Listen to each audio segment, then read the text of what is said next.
Le damos la bienvenida a la ministra de Ambiente y Desarrollo Sostenible, la señora Susana Muhammad. Bienvenida, señora, adelante. Bueno, buenos días a todos y todas. Primero, agradecer la invitación de este Congreso Nacional de Minería.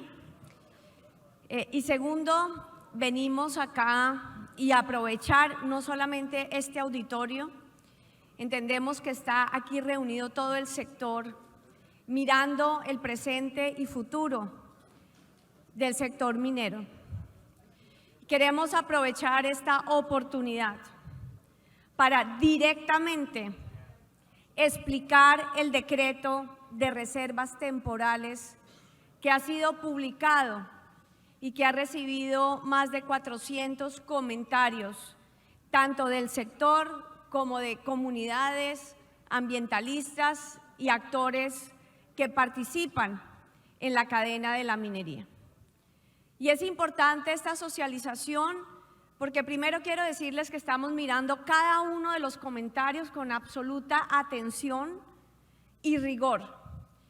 Pero también he visto por medios de comunicación, columnas de opinión, que hay varios aspectos que no han quedado claros en términos de dónde viene este decreto, cuál es su génesis, cuál es su objetivo y concretamente a qué va dirigido. Y quiero utilizar esta oportunidad de estar hoy aquí con ustedes para poderlo explicar detalladamente y que podamos clarificar muchos de esos temas. Lo primero que quiero decir es que hay como una especie de aura política en la cual hay un sector ambiental que lo que pretende es frenar la minería o prohibir la minería o disminuir el sector minero en el país. El sector ambiental no es una rueda suelta de la política del gobierno.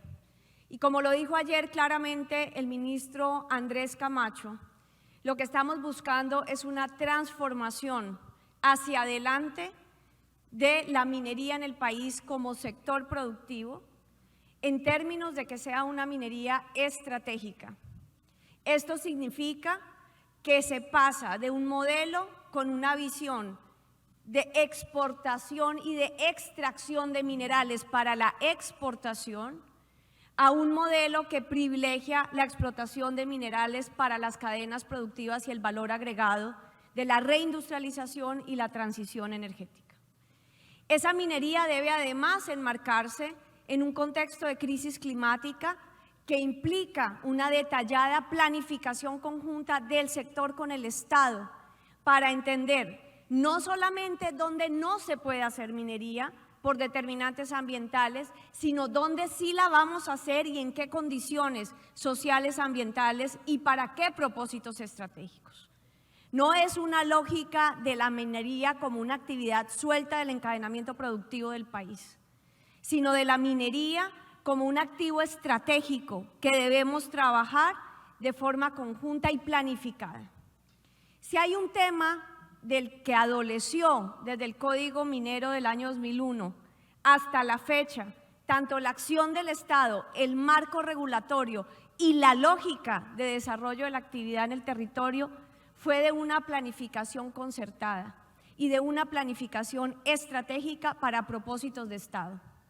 Cuando hablamos de Estado son propósitos de visión económica del país y también de visión de desarrollo territorial. Se llegó hasta pensar la minería como una actividad de utilidad pública por encima de determinantes ambientales. Se llegó a pensar en la minería como un sector motor de desarrollo desde la lógica de la extracción y exportación.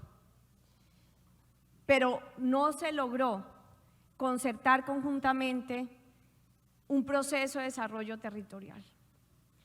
Hubo procesos de titulación con un principio que facultó la ley, en donde la lógica era primero en el tiempo, primero en el derecho. Y se repartieron títulos mineros por todas partes del país sin ningún proceso previo de planificación y concertación social y territorial. Y ese desorden que se creó por ese marco regulatorio, por esa visión política, por esa lógica de desarrollo de un sector, generó dos fenómenos que no solamente son parte de un diagnóstico, sino que son parte hoy de sentencias que así lo reconocen y que nos obligan como Estado a ordenar el desorden causado. Y con eso no queremos llegar ni por un lado a la estigmatización del sector, pero tampoco por otro lado podemos evadir mirar esas realidades, porque lo que nos aboca la sociedad colombiana, el territorio, la crisis climática y este proceso es a reconvertir esas situaciones y transformarlas.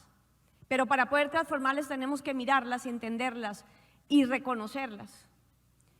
Y en ese proceso, esos dos fenómenos que se causaron fue, por una parte, una gran conflictividad socioeconómica en muchos territorios, que terminó en perjuicio de los mismos inversionistas, porque no se generó una seguridad jurídica en el sentido que al no haber concertación social y al no haber reglas claras ambientales con autoridades ambientales afirmativas, con recursos y con capacidades, terminó dejándose para último momento, cuando ya hay contratos, cuando ya hay derechos, cuando ya hay compromisos económicos por parte de las empresas. En el último momento se empezó a pensar sobre la realidad social y territorial. Y en ese último momento, que se llama licencia ambiental, muchos de los proyectos, por oposición de los mismos territorios, en una lógica política, y cuando hablo de lógica política, hablo de la política del Estado, de imposición de esa minería sobre los territorios, terminó generando conflictividades que no hicieron posibles los proyectos. ¿Qué tipo de planificación es esa que nos lleva a generar todo un proceso jurídico, todo un proceso económico para que al final no se pueda realizar porque el Estado no fue capaz de garantizar las condiciones sociales y las condiciones territoriales para hacerlo? Y por otro lado, generó otro fenómeno que nos pesa a todos, porque sé que también a ustedes el sector formal les preocupa. En esas zonas de minería tradicional que quedaron excluidas de la legislación, que quedaron de facto tácitamente prohibidas porque no podían acceder a títulos y no podían acceder a licenciamiento, pero la actividad minera hacía parte de su vocación tradicional económica, al ilegalizarlas quedaron en manos fue de las mafias y de los actores armados. Y los actores armados sí se convirtieron en los grandes inversionistas en esos territorios para terminar sometiendo a comunidades mineras tradicionales, no solamente a la informalidad, a la ilegalidad, sino peor aún, a la minería criminal. Y el desastre ambiental que esto ha causado en estos 20 años nos va a costar generaciones recuperarlo. Los impactos en salud por mercurio, totalmente puesto en el ambiente sin ninguna consideración, porque obviamente la minería criminal no tiene ninguna reglas. Y atado además a nuestras zonas de conflicto armado y a nuestros ciclos de violencia. Y esto es una lógica que conjuntamente como sociedad nosotros tenemos que romper. Primero, porque estigmatiza a un renglón legítimo de la economía y necesario para los procesos industriales y de desarrollo de la transición energética. Pero por otro lado, porque también ha habido víctimas, tanto defensores ambientales, comunidades, territorios, que estas conflictividades socioeconómicas han terminado generando, no solo en el sector minero, sino en otros sectores, que desafortunadamente seamos el país hoy, de acuerdo a la encuesta de Global Witness, en donde más asesinan líderes que defienden los territorios y lo ambiental. Esa es una realidad que tenemos que transformar y que tenemos que transformar conjuntamente. En ese contexto, como no fuimos capaces desde el Estado, no fuimos capaces con el sector productivo conjuntamente, no fuimos capaces de una articulación con los territorios desde las lógicas territoriales, de una planificación seria a largo plazo que incluyera a las poblaciones. Pues terminamos en manos de los jueces. Y ahora son sentencias que nos obligan a ordenar ese desorden. Por un lado, sentencias de la Corte Constitucional, que ha aclarado durante el tiempo de estos 20 años el artículo 35 del Código de Minas y que han sido absolutamente claras que ese artículo 35 es indicativo, se tiene que cumplir obviamente, pero que no exime la posibilidad de que la autoridad ambiental siga generando reservas ambientales, porque eso es una potestad constitucional. O sea, el Código de Minas inicial que fue aprobado y que fue declarado ese artículo 35 exequible pero condicionado, le quitó una frasecita que pretendía que solo las áreas que se decían en el artículo 35 eran las excluidas y el resto de la minería se podía hacer donde fuera, de acuerdo al principio, primero en el tiempo, primero en el derecho. Y la Corte Constitucional dijo claramente no, porque los derechos colectivos a un ambiente sano y el ejercicio de la autoridad ambiental es un ejercicio público y constitucional. Es un ejercicio de orden público y no se puede renunciar a él. Ese es un primer elemento. Y segundo elemento, esas áreas se tienen que planificar y durante el tiempo, porque estamos en crisis climática, hay un cambio dinámico permanente de las condiciones ambientales. Desafortunadamente esa es la realidad. Entonces vamos a tener que hacer una planificación. Después de 10 años de litigio jurídico, una sentencia del Consejo de Estado en agosto del año pasado nos obliga, primero, que me parece una sentencia que deberíamos conjuntamente examinar, más de 450 páginas, que recoge, me parece casi que no soy abogada, entonces el término que voy a usar tal vez no es exactamente el correcto, pero es una especie de sentencia de unificación, porque recoge todos los precedentes de las sentencias constitucionales y frente a un litigio de acción popular en defensa del ambiente por el procedimiento de titulación minero, decide y nos ordena como Estado ordenar el desorden minero que hemos causado por una falta de planificación proactiva. Y esto no es un juicio al sector productivo, me parece que el juicio más fuerte es al Estado mismo, en las reglas del juego que puso y en el marco reglamentario y procedimental que generó. Reconoce la sentencia, primero, que no hubo una articulación del sector ambiental y el sector minero. Segundo, que esa falta de articulación generó entregar derechos, títulos a privados sin que se consultaran claramente las determinantes ambientales. Tercero, que generó incertidumbre en las reglas del juego. Cuarto, que no hubo además, en muchos casos, una participación y una socialización efectiva frente a las comunidades. Y quinto, rescata nuevamente la jerarquía constitucional de los derechos colectivos a un ambiente sano y nos da unas órdenes absolutamente precisas que tenemos que cumplir en un poco una lógica, lo voy a decir coloquialmente, de separa aquí el chorro del desorden y de aquí para atrás empiecen a ordenar el territorio y empiecen a generar condiciones de seguridad para las poblaciones, pero condiciones de seguridad también para el sector productivo que va a invertir en esta actividad minera. La primera orden, y por eso es el origen de este decreto se expide en cumplimiento de la sentencia del Consejo de Estado. También, como lo discutíamos en la Comisión Quinta de Senado, también es seguridad jurídica que el Estado cumpla las órdenes de los jueces. No es optativo, no es si nos conviene. Desafortunadamente no fuimos capaces en 10 años de organizar esto y ahora nos toca cumplir la sentencia del Consejo de Estado, que es en segunda instancia y que es sentencia de cierre del tema. Lo primero que nos dice la sentencia es que tenemos que las autoridades ambientales definir, nos da 2 años, ya vamos cumpliendo el primer año, definir las áreas del Sistema Nacional de Áreas Protegidas en una cartografía y que ese Sistema Nacional de Áreas Protegidas debe contener tanto las áreas actuales, cuáles tienen plan de manejo, cuáles no tienen plan de manejo, pero además cuáles pueden tener minería, cuáles no pueden tener minería.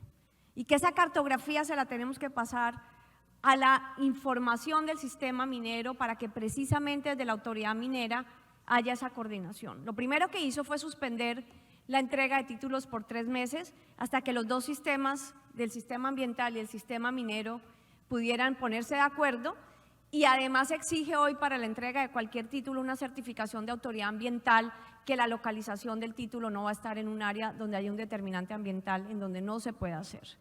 Están las estadísticas, ya llevamos casi 8 meses en ese proceso. Hay dificultades en las autoridades ambientales regionales y tenemos que seguir en el proceso, pero básicamente esa fue la iniciativa del Consejo de Estado para lo que yo llamo frenar el chorro. Lo segundo que nos dice es, reconozca también las áreas de protección in situ. ¿Qué significa un área de protección in situ? Son estrategias de conservación que no limitan áreas del sistema de áreas protegidas, pero sí son estrategias de conservación que hay en la normatividad que permiten sostener funciones ecosistémicas claves para un territorio. Por ejemplo, las zonas de recarga de acuíferos. Y nombra, porque la sentencia en sus 450 páginas recoge absolutamente todos los tratados internacionales que ha firmado Colombia en materia ambiental, todas las figuras de protección, tanto de protección in situ como del sistema de áreas protegidas, las recoge absolutamente y las traduce en órdenes muy específicas.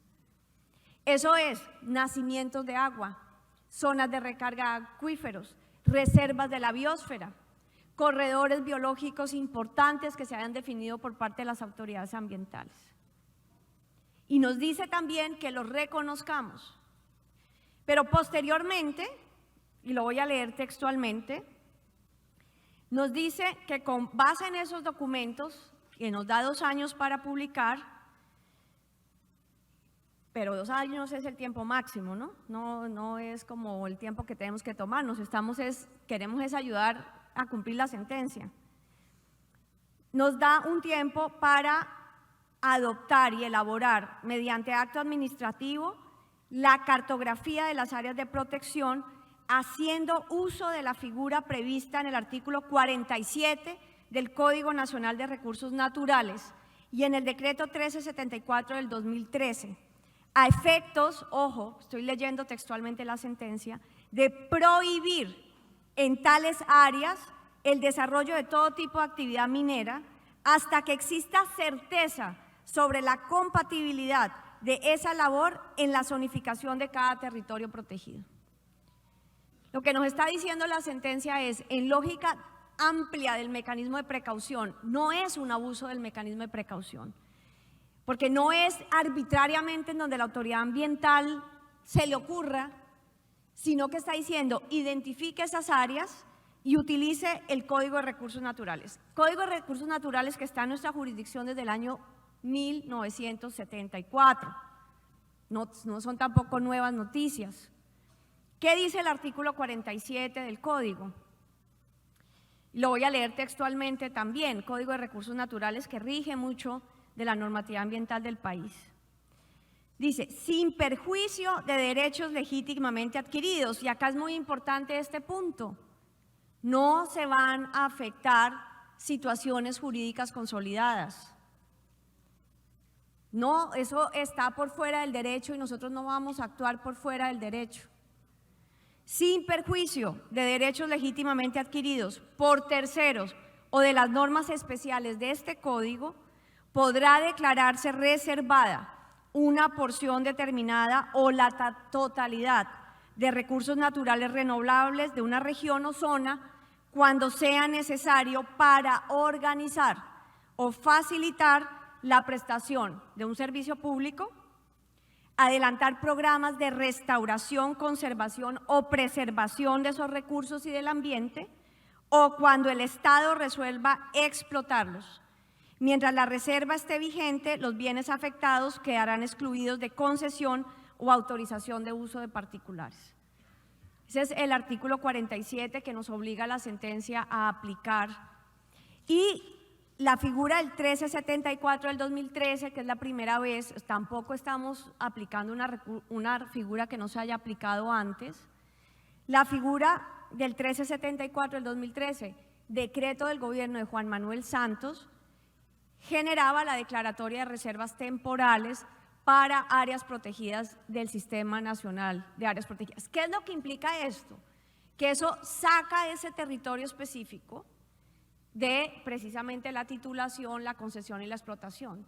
Eso puede verse como una medida restrictiva, pero debe verse también como una medida afirmativa del sector ambiental para prevenir causar precisamente conflictividades en entrega de títulos donde no se debería.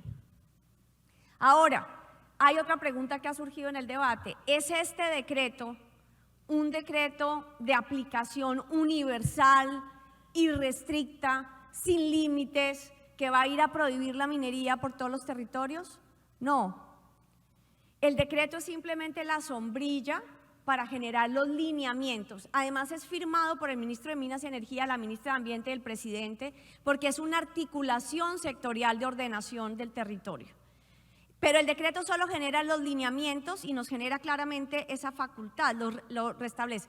¿Qué hace el decreto diferente al 1374 del 2013? Que utiliza todo el código, todo el artículo 47 del Código de Recursos Naturales en aplicación a la sentencia. Porque la sentencia nos dice, aplique el artículo 47 y el 1374. Cuando vamos a ver el 1374, solo se generó para el Sistema Nacional de Áreas Protegidas. ¿Y qué hemos incluido en el decreto? También esas reservas pueden ser, por ejemplo, para la organización de la formalización minera en territorios en conflicto. También puede ser porque, por ejemplo, haya minerales prospectivos de la transición energética. Eso le toca a Minas, eso no lo hace Ambiente, pero lo hace en acuerdo con Ambiente, para, por ejemplo, la explotación de esos recursos por parte directa del Estado. Entonces, es una herramienta que nos va a permitir ordenar integralmente territorios que hoy tienen alta conflictividad y desorden. Vamos a poner un ejemplo.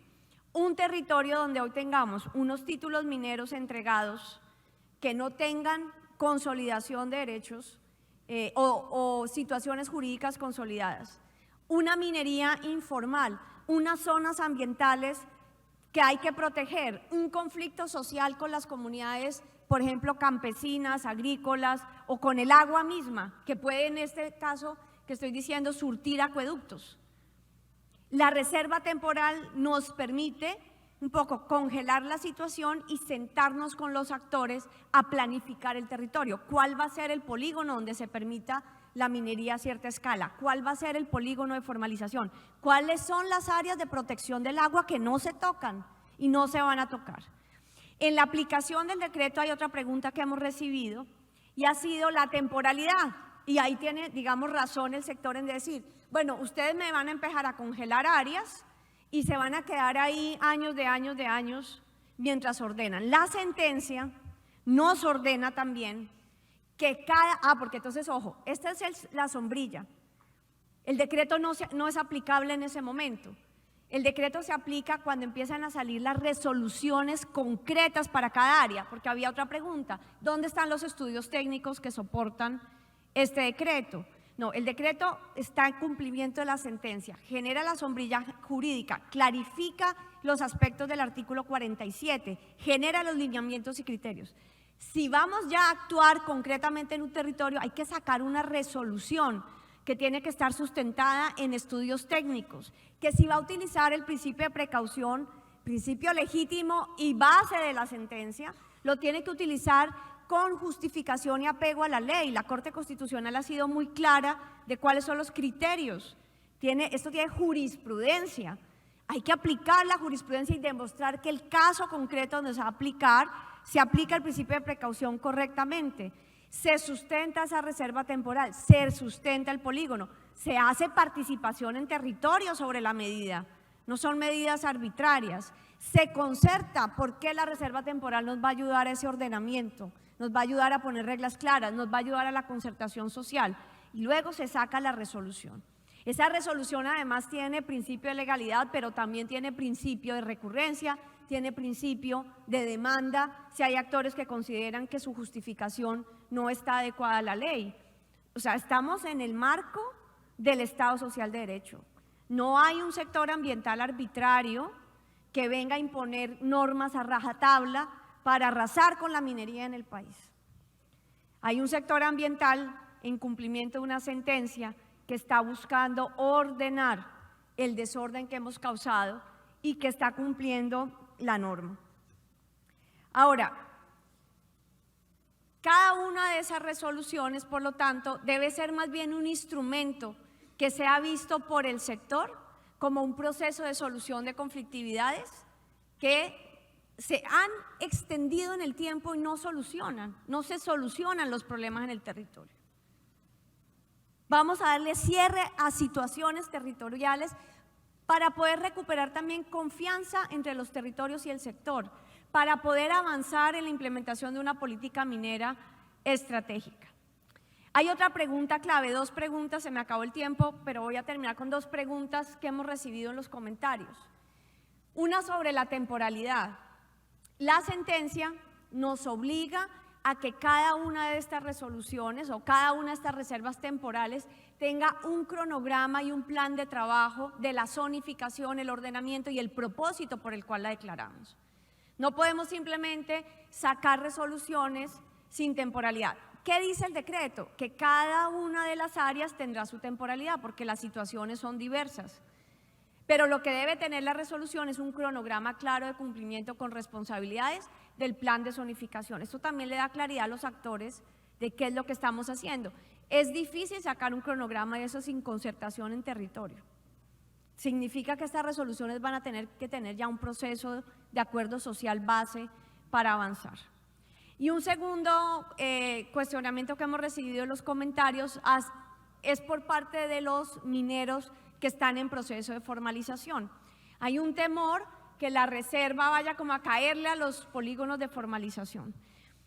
Es precisamente un decreto firmado por Minas y Energía y Ambiente porque hay un propósito nacional de la formalización, porque sabemos que hoy la ilegalidad y la informalidad está creando más impactos ambientales que si formalizáramos esa minería.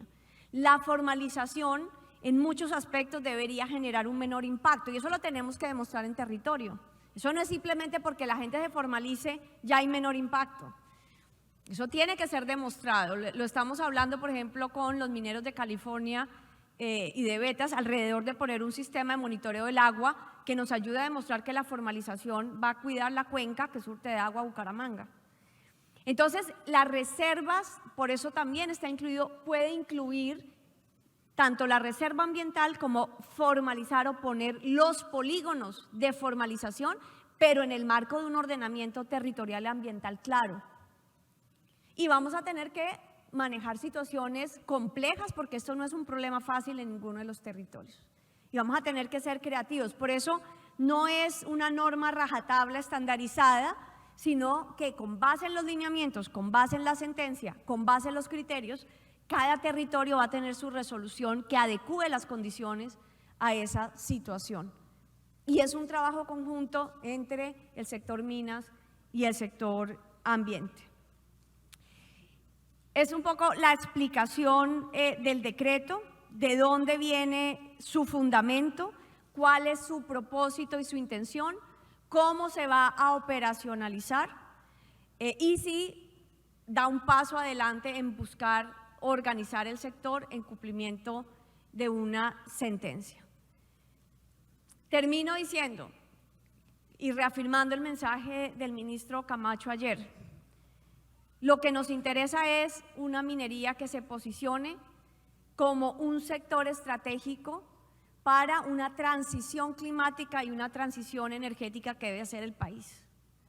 Eso debe estar circunscrito a límites ecológicos, porque nosotros no podemos simultáneamente decir que vamos a generar una gran industria de turismo de naturaleza como sector prioritario y al mismo tiempo decir que vamos a generar una minería rajatabla que no conserve esos atributos de los cuales queremos también vivir. Y para eso necesitamos una planificación conjunta previa con mucha fuerza del Estado, que le genere garantías y claridad a las empresas de las reglas del juego del sector. ¿Dónde se va a dar esta discusión de fondo y que tenemos que darlas conjuntamente? En el proyecto de ley minera, que va a tener fuertes componentes ambientales y fuertes componentes sociales, pero también para buscar una minería productiva que genere valor agregado y encadenamientos en el país. Y por último, decirles que significa en un país muy biodiverso, en un país altamente vulnerable, tener una responsabilidad conjunta y reconocer que también ha sido el Estado y la debilidad de sus instituciones y su debilidad de presencia territorial que ha ayudado a generar estos conflictos, pero que tenemos que abrir un camino común de fortalecimiento del Estado, de fortalecimiento de las reglas del juego, pero también de una perspectiva hacia dónde va el sector minero en el marco, en el contexto social y ambiental de los territorios, pero también de una visión económica estratégica a la que contribuye. Muchísimas gracias.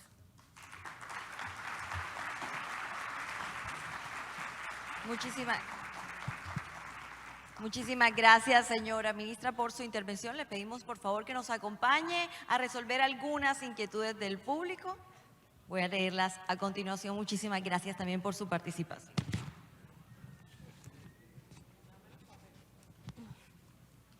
La primera pregunta. Usted dice que el decreto no afecta situaciones jurídicas consolidadas y derechos adquiridos, lo que implica que no se deben afectar títulos mineros debidamente otorgados.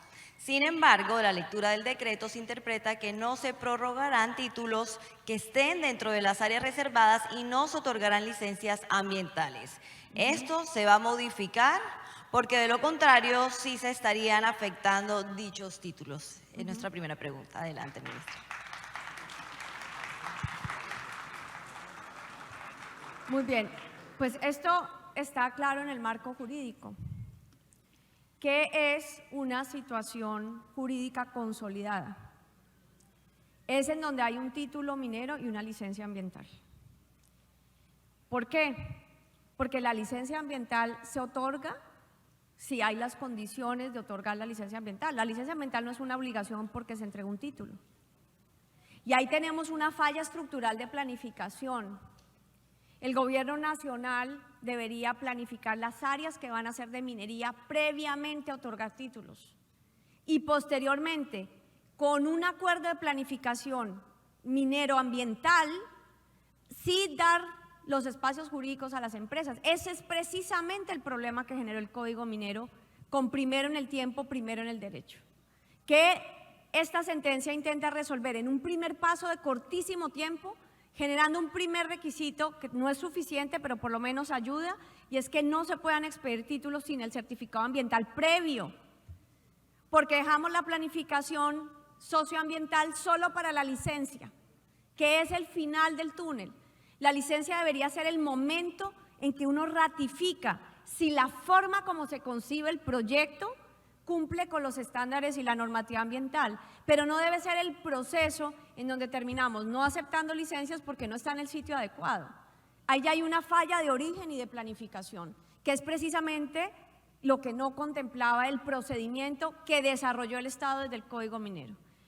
Por eso se van a respetar un poco el régimen que se miraría es, donde hay título y licencia, se considera un derecho consolidado, una situación jurídica consolidada, y si se necesita a partir de la situación concreta del ordenamiento territorial de la reserva, puede terminar tomándose la decisión de que no se amplía más allá de lo que ya fue otorgado.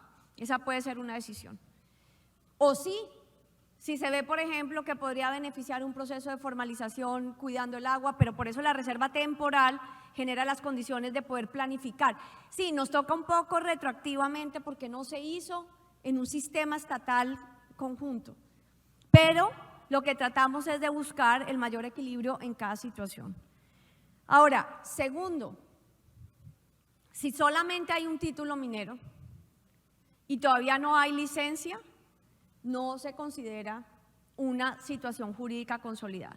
Porque supóngase que no hubiera esta reserva temporal y llega el proceso de licenciamiento y el proceso de licenciamiento se niega, pues no se puede hacer la explotación, por lo tanto no lo hay. De todas formas, lo cierto es que cada resolución va a tener que desarrollar eso en detalle jurídicamente, va a tener que sustentarlo, no simplemente va a decir que se pone y ya. Y eso va a permitir, donde haya controversias, obviamente, pues los derechos que tiene también cualquier empresa, cualquier ciudadano a demandar el acto administrativo en pues, nuestra normatividad. Muchísimas gracias, señora ministra. Tenemos otra pregunta. ¿Qué tratamiento se le van a dar a las solicitudes de contratos de concesión que ya han sido evaluadas y cumplen con todos los requisitos de la ley? Pues esa es como la situación que tiene que ver, ¿tiene licencia o no tiene licencia? O sea, ¿cómo se define que cumple todos los requisitos de ley? Pues se otorgó la licencia o el instrumento ambiental. Entonces, eso tiene una claridad en la norma. Muchísimas gracias. Tenemos la tercera y última pregunta del público. El procurador delegado para asuntos ambientales y agrarios mencionó ayer que la orden del Consejo de Estado, y así se deriva de la lectura que usted hizo hace un momento, que este tribunal lo que ordenó fue elaborar y adoptar la cartografía de las áreas de protección usando las reservas del artículo 47 del Código de Recursos Naturales y el decreto 1374 de 2013, pero no emitir una regulación ni sustituir tal regulación. Entonces, ¿cuál es el criterio para emitir una nueva regulación si el Consejo de Estado se ciñó a la ya existente? El artículo 47, la sentencia dice claramente, aplíquese el artículo 47. El 1374 desarrolla esa figura de reservas temporales, pero solamente en el 1374 se aplica para áreas del sistema de áreas protegidas.